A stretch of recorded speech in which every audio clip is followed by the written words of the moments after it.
Fala pessoal, boa noite, sejam todos bem-vindos a mais uma aula semanal que nós estamos trazendo aqui um conteúdo bastante valioso, que são os 5 erros da apuração do imposto de renda e da CSLL, e a gente vai entender isso de maneira muito focada para que você possa desenvolver e capturar muitas informações a respeito desse cenário.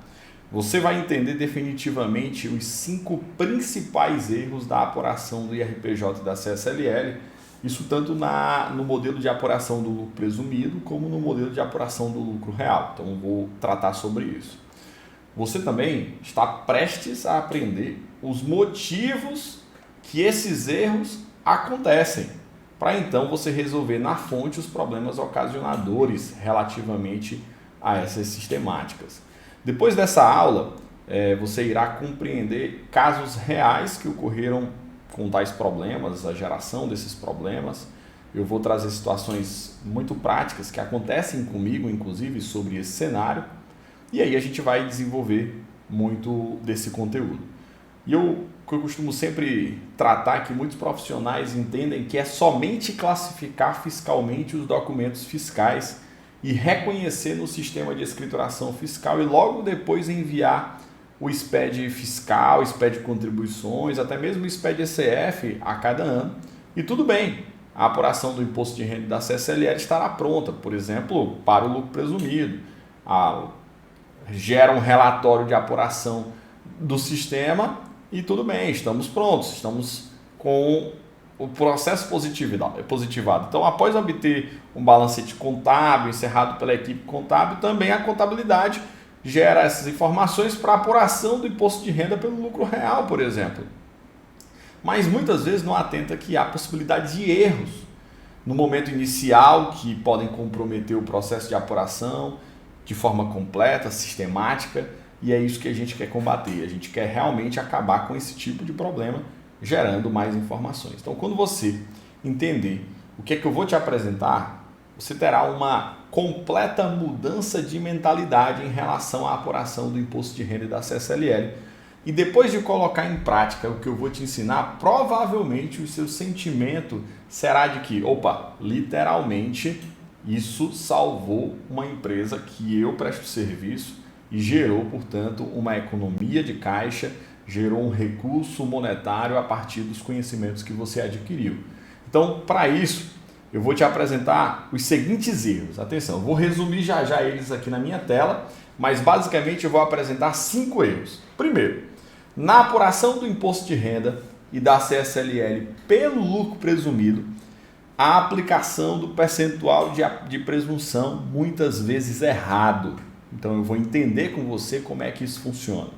Depois, segundo grande erro que eu detecto nas minhas apurações ou nas apurações de vários clientes é que na apuração desse imposto de renda e da CSLL pelo lucro real, o reconhecimento de determinadas despesas como despesas e assim você não consegue fazer redução da base de cálculo da apuração tributária. Então reconhece a despesa equivocadamente numa conta patrimonial. Terceiro grande erro, a não aplicação do conceito de receita bruta para outras receitas auferidas que contemplam fatores que podem caracterizar como faturamento. Isso é fenomenal, vou mostrar como é que isso funciona. Quarto grande erro, não utilização da subvenção governamental para empresas que podem utilizar tais benefícios na apuração do imposto de renda e da CSLL pelo lucro real. E por fim, o não sincronismo da DCTF e do SPED-ECF nas apurações dos 2 tributos, do imposto de renda e da CSLL. Portanto, o que eu quero demonstrar para você é exatamente essa sistemática. E eu vou começar agora, a partir de agora, compartilhar a minha tela, a minha lousa digital. Agora eu estou utilizando essa metodologia que eu estou achando bem interessante, porque vale muito a pena, porque eu vou construindo uma linha de raciocínio e aí vou compartilhar com você agora, a partir de agora, a minha tela. Então, vou ficar olhando aqui para 2 monitores, beleza? Então, se você estiver conseguindo ver direitinho, se estiver conseguindo me escutar também, me avisa para a gente poder ter aqui realmente um feedback e a minha equipe me dá um feeling, né, do que é que está acontecendo. Então, vamos nos acomodar. O que é que a gente vai entender agora? Nós vamos entender exatamente esses 5 erros.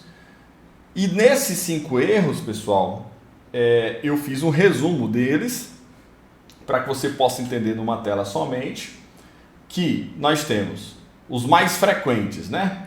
Que é a aplicação equivocada de percentual de presunção do imposto de renda e da CSLL, o reconhecimento equivocado errado de despesas, porque você sabe que contador ele não erra, contador ele se equivoca, tá? Então, muito cuidado com essas terminologias. Depois nós vamos tratar aqui sobre o conhecimento, né? O conceito de receita bruta aplicado para as outras receitas auferidas constantemente.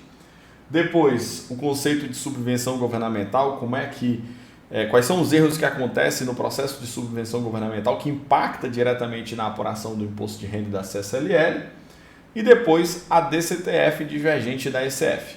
Combinado? Então, hoje eu tenho uma aula com muito conteúdo, com muito conhecimento, e a gente vai entender exatamente como é que funciona aqui na nossa sistemática. Beleza? Então, vamos lá. Como é que a gente vai fazer, né? Eu vou tratar aqui do primeiro item, tá? E nesse primeiro item, o que é que a gente vai fazer nesse primeiro item? Eu vou trazer ele para cá, ó, percentual de presunção, e aí a gente volta lá para o nosso checklist e fica batendo exatamente esse conteúdo, ok? Bom, o que é que eu tenho aqui nesse percentual de presunção? O erro, né? Qual é o problema com o percentual de presunção, meus amigos, né? Na apuração do imposto de renda e da CSLL pelo lucro presumido. Então, quando eu falo em percentual de presunção, é de fundamental importância destacar a diferença entre percentual de presunção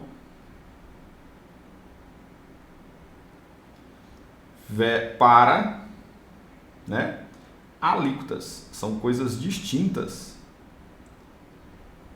E quando a gente fala em percentual de presunção, nós falamos necessariamente do lucro presumido. Beleza? Bom, quando eu entendo basicamente que eu tenho aqui um percentual de presunção, quando eu entendo basicamente que eu tenho que calcular com base no regulamento do imposto de renda, eu preciso calcular com base no regulamento do imposto de renda de 2018 e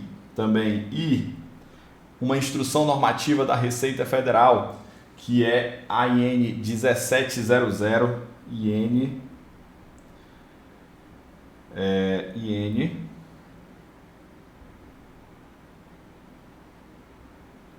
IN da Receita Federal 1700. É muito importante a IN. Por que ela é tão importante, Marcos? Exatamente porque ela traz uma figura que é a figura operacional da apuração do imposto de renda. Então você pode ir lá no Google, digitar IN 1700 e você vai ter também exatamente a instrução de 2017 que trata sobre as regras do imposto de renda. Beleza? Então eu tenho o regulamento que norteia, eu tenho a instrução que operacionaliza, e aí a gente tem dentro dessas normas exatamente o que nós chamamos de percentual de presunção. Em regra, o que é que essas normas tratam, né? Aqui eu tenho a possibilidade de acessar a norma, mas você pode acessar conjuntamente comigo. Em regra, o que é que essas normas tratam, né? Para a gente poder entender. A gente tem lá empresas comerciais, empresas prestadoras de serviço, quais são as presunções que nós temos. E aí a gente vai avançando exatamente dentro dessas predisposições, certo? Ou seja, eu tenho empresa comercial, né? Quais são os percentuais de presunção? Eu tenho percentual de presunção para o IRPJ e eu tenho percentual de presunção para a CSLL. O segredo desse processo, nesse momento, é identificar exatamente qual é o tipo de receita auferida para que eu possa alocar o meu percentual de presunção. Qual é o erro que eu encontro aqui, em regra? Pessoal, isso é comum, muitas vezes, por incrível que pareça. Ontem eu estava ministrando uma aula com o pessoal da mentoria de formação de tributaristas, e aí eu apresentei o seguinte detalhe: ó, você consegue, estava ministrando uma aula de Simples Nacional, você consegue, numa apuração do Simples Nacional, ter o que nós chamamos de receitas segregadas. É isso, receita segregada o que é? É uma empresa obter tipos de receitas diferentes. Beleza. Com base nisso, a oficina mecânica, por exemplo, ela ofere um serviço, né, uma receita com prestação de serviço, e ofere uma venda de itens, de mercadorias. Ou seja, nessa alocação de presunção, caso essa empresa fosse do lucro presumido, no imposto de renda eu tenho basicamente alguns tipos de presunções, alguns modelos de presunções. Eu tenho desde, olha só que interessante, 1,6%, eu tenho 16%, eu tenho 32% e eu tenho 100%. Já na CSLL, nós temos uma outra variação.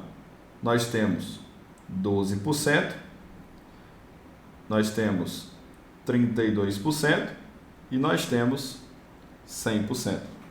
Ou seja, vai depender do tipo de receita oferida.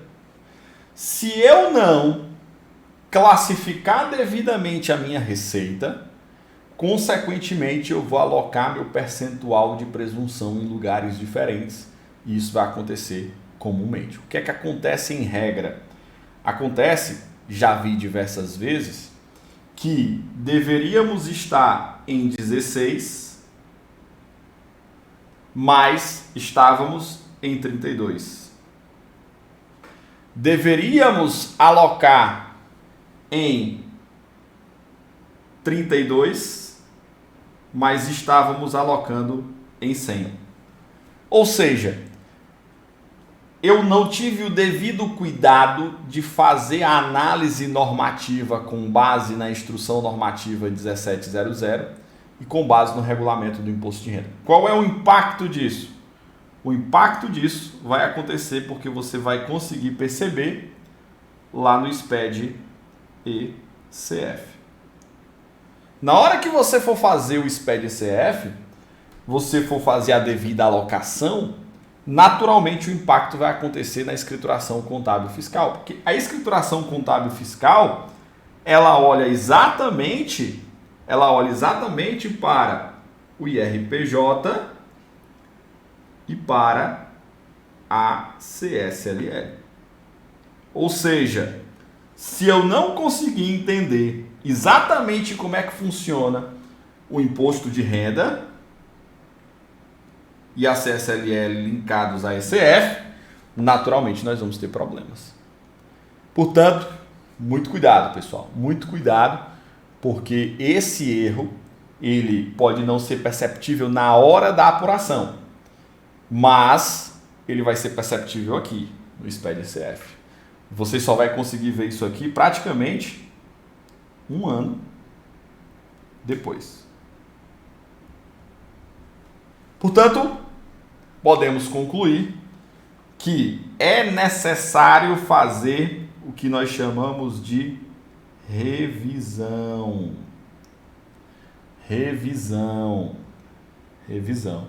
Ou seja, como assim, Marcos? Eu vou fazer uma revisão para que isso não aconteça? Eu vou revisar todos os meus percentuais de presunção, que são diferentes de alíquotas, tá? São diferentes de alíquotas. E entendendo que são diferentes de alíquotas, nós precisamos acompanhar por que são diferentes de alíquotas, Marcos? Né? Por que são diferentes de alíquotas? Exatamente porque a alíquota ela só olha para o ponto de vista técnico quando eu já tenho a apuração da base de cálculo. Portanto, o percentual de presunção, ele basicamente ele vai olhar para a formação da base de cálculo, para a formação da base de cálculo. Nada mais é que o fisco dizer, olha,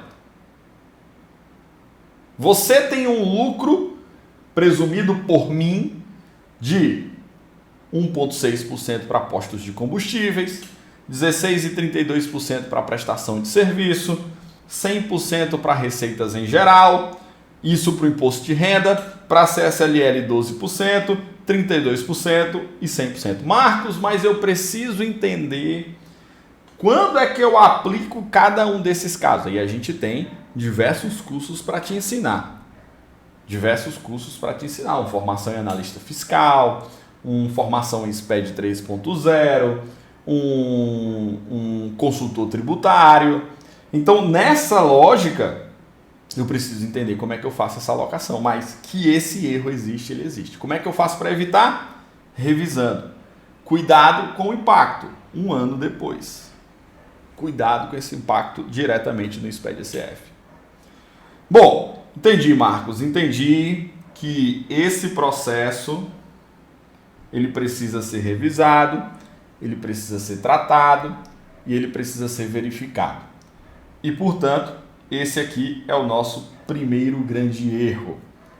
Aplicação equivocada, vou até marcar aqui de amarelo,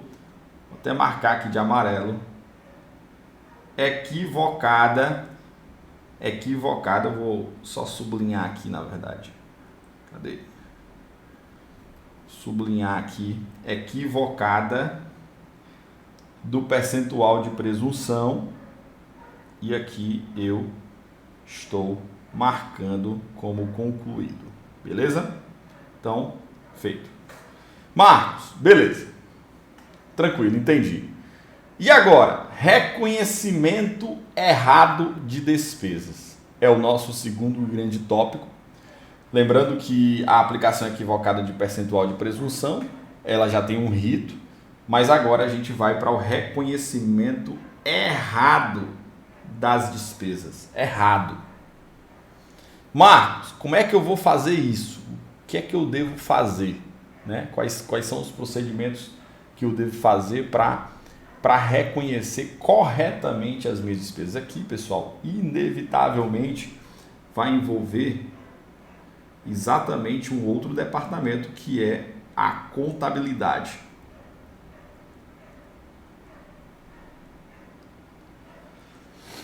Marcos, quer dizer que eu preciso me preocupar também com a contabilidade na apuração de imposto de renda? Sim. Os 5 erros mais frequentes na apuração do imposto de renda envolvem fiscal mais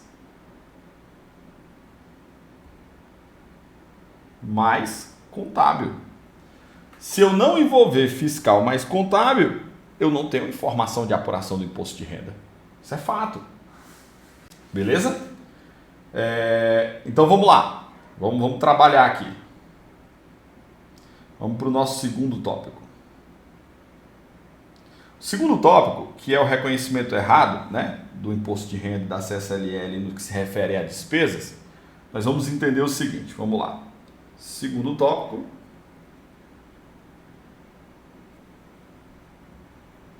Então vamos. Reconhecimento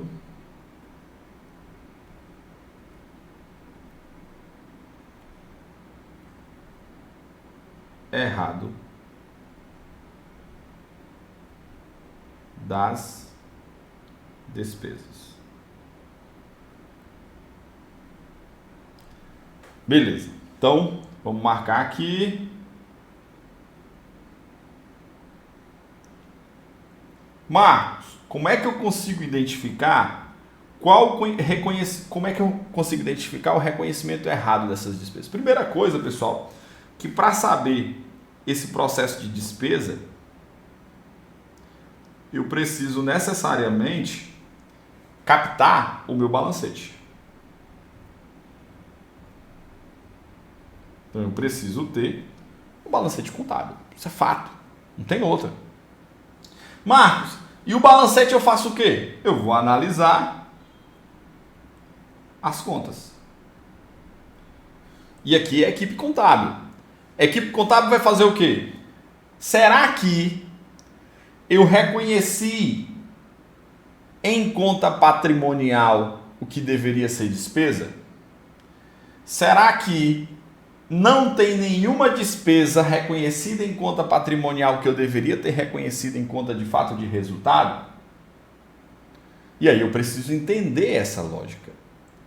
Eu já detectei fatos, né, situações em que nós tínhamos lá, por exemplo, reconhecimento errado de depreciação. Estava sendo reconhecida a depreciação diretamente na conta do patrimônio líquido, diretamente no PL. A gente está fazendo uma auditoria, verificando esses dados, e os caras estavam reconhecendo diretamente no PL. Eu já detectei despesas sendo reconhecido diretamente no ativo. Ou seja, tudo isso deveria ter sido reconhecido diretamente em conta de resultado. Se eu não reconhecer em conta de resultado, naturalmente, eu não vou reduzir minha base de cálculo. Portanto, o que é que eu devo fazer, Marcos, para evitar isso? Revisar o meu balancete. Quando eu reviso o balancete, eu consigo ter exatamente critério para saber se aquilo está sendo feito equivocadamente ou corretamente. Portanto, o reconhecimento errado das despesas, na verdade que eu estou reconhecendo numa conta PL ou ativo, vai afetar diretamente o meu resultado do lucro real. E logo, minha base de cálculo vai ser afetada. Ficou claro isso? Beleza? Então, tratando desse aspecto, reconhecimento errado das despesas vai afetar diretamente a apuração do imposto de renda e da CSLL. Bom, visto isso então, vamos encerrar aqui o item 2, tá? Vamos lá para o nosso checklist, ou seja, reconhecimento errado das despesas, ok. Marcos, mas eu não sou do contábil, o que é que eu faço para poder ter conhecimento para revisar as minhas despesas? Bom, o que você vai fazer basicamente é buscar conhecimento contábil para te dar um subsídio fiscal nesse momento. E, obviamente, para te ajudar nessa apuração do processo de reconhecimento das despesas. Beleza, Marcos, entendi. Marcos, e quanto ao conceito da receita bruta para outras receitas auferidas constantemente? Pessoal, aqui é interessantíssimo, porque aqui envolve um processo de entendimento de algumas normas extremamente interessantes para que a gente possa desenvolver esse processo. Eu vou liberar essas anotações, tá? E vou colocar aqui no material para que vocês possam depois, né, usar como base de estudos. Esse terceiro tópico, pessoal, é fundamental e interessante porque ele vai envolver isso aqui, ó. Atenção. Olha só. Atenção. Outras receitas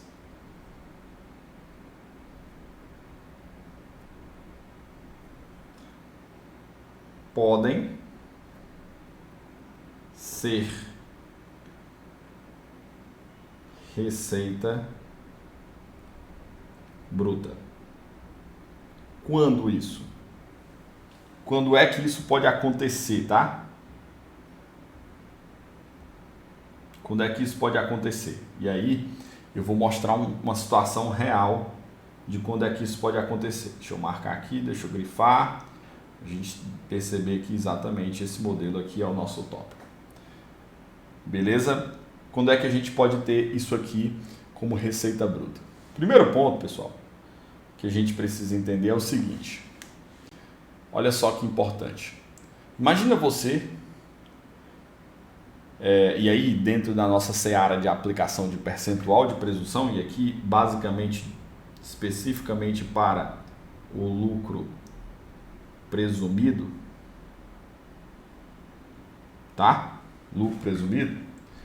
Basicamente o que a gente tem aqui é o seguinte: outras receitas têm um tratamento de percentual de presunção de 100%.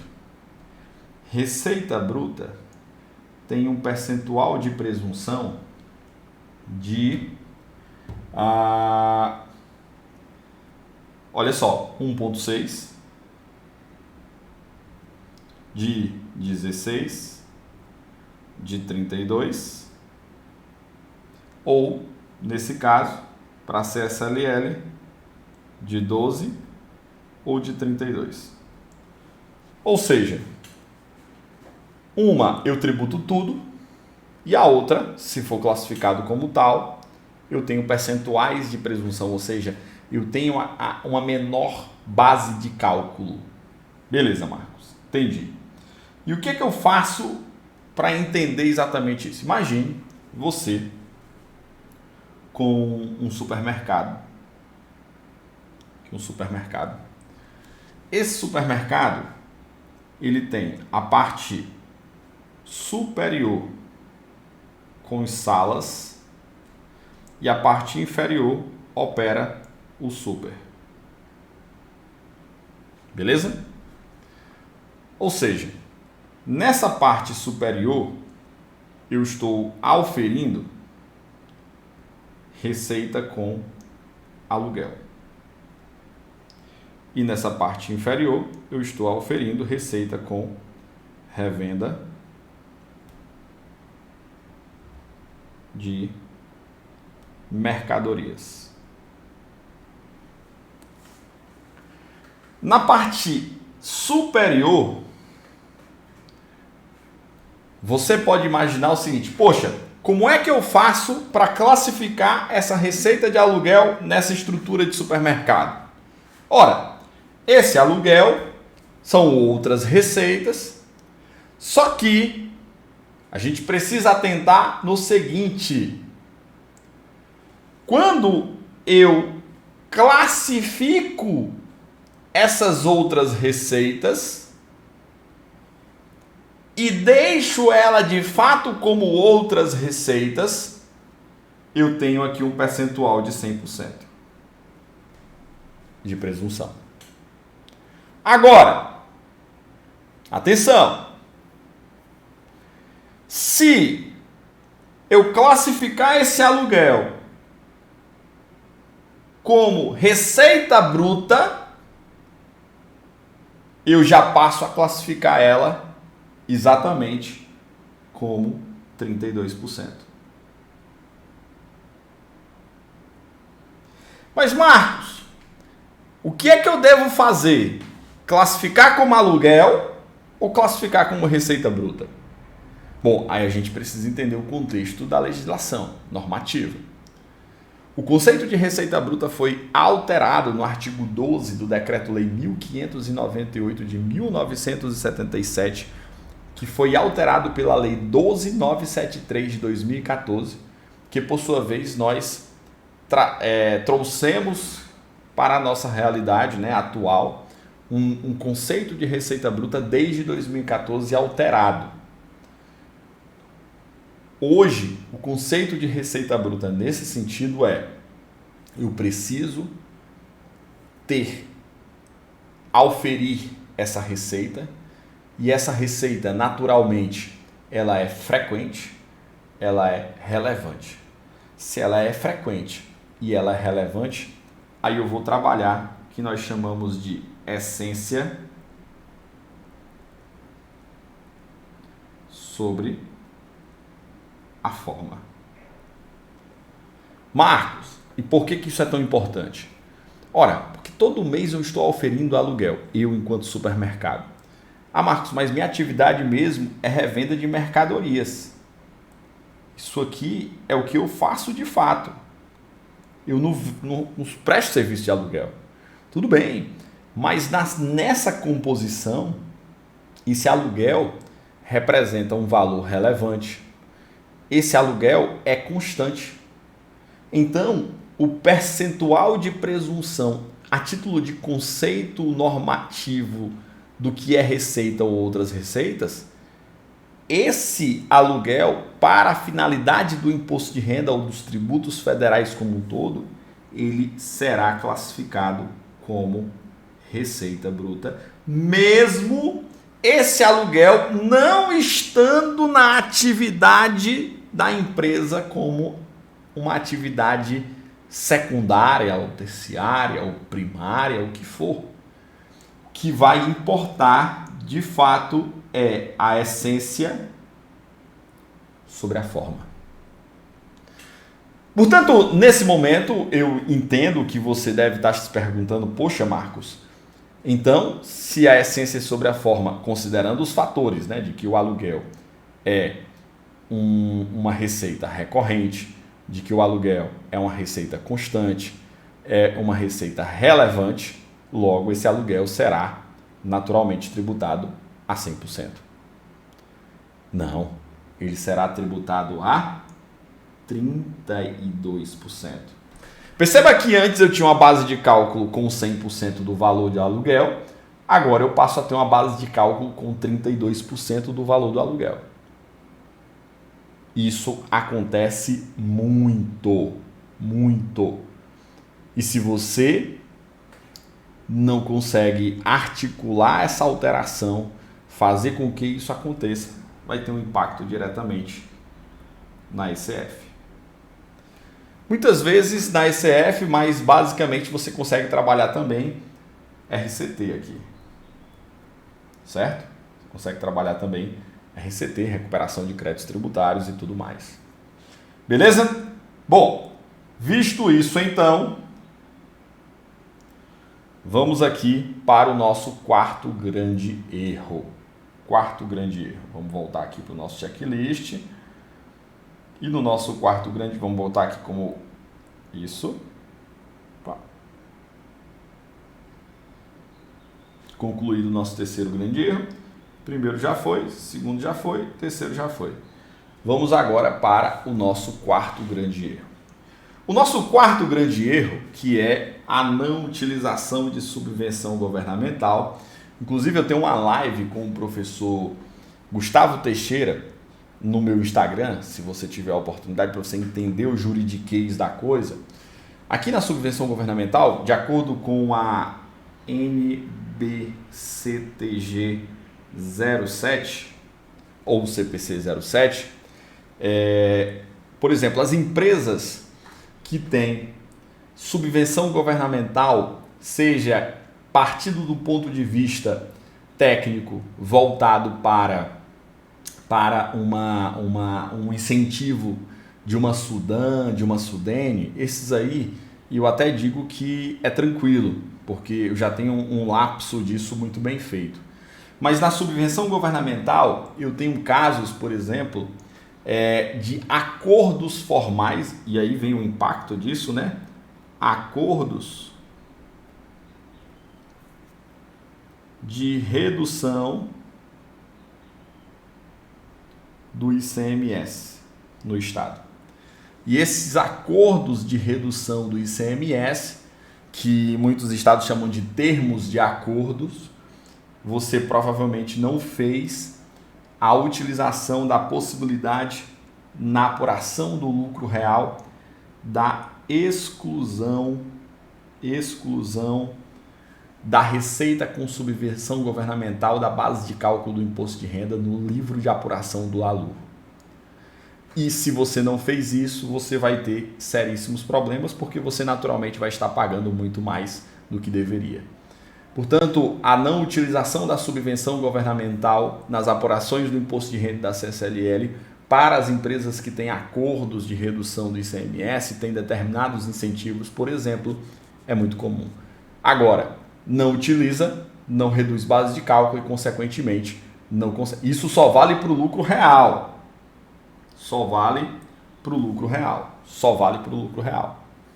Ah, Marcos, eu tenho dúvidas sobre isso. Vai lá no meu Instagram e você vai procurar uma live com o professor Gustavo Teixeira, @prof.marcoslima, e eu tenho uma live exatamente falando sobre esse tema, 1 hora falando de juridiquês desse assunto.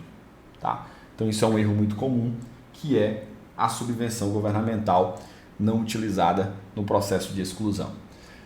E por fim, nós temos a DCTF, divergente da ECF. Pessoal, chega esse momento, que é um momento, exatamente o momento de encerramento do SPED ECF. Nós estamos chegando aí nos nossos últimos segundos. Hoje já é dia 18 de agosto.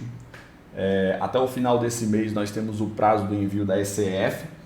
E você vai fazer um cruzamento especificamente entre DCTF versus DCTF, que eu falo é DCTF desktop ainda, SPED ECF. Especificamente, e óbvio, né, no que se refere a IRPJ e CSLL. Marcos, e o que eu posso encontrar de errado? Você pode encontrar um valor pago a maior ou um valor pago a menor. Ou se você for do lucro real, você talvez não tenha informado na DCTF que houve um balancete de suspensão se você tiver com prejuízo, por exemplo. E você vai ter uma divergência na DCTF. Então, esse cruzamento de informações entre DCTF e SPED ECF evita erros, que é o que você mais instiga. E precisamente no SPED ECF, por exemplo, que você vai ter. Semana passada eu falei sobre os blocos do SPED ECF. Então eu falei, por exemplo, no bloco P, no bloco L, M e N do lucro real.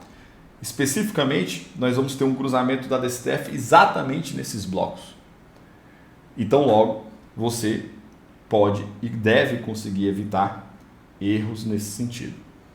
Portanto, nesse momento é de fundamental importância. E para isso, né, para trazer esse tópico de cruzamento de informações, de como é que você consegue trabalhar exatamente com SPED ECF, eu acredito que você tenha conseguido entender de forma prática e usual os 5 principais erros na apuração do imposto de renda.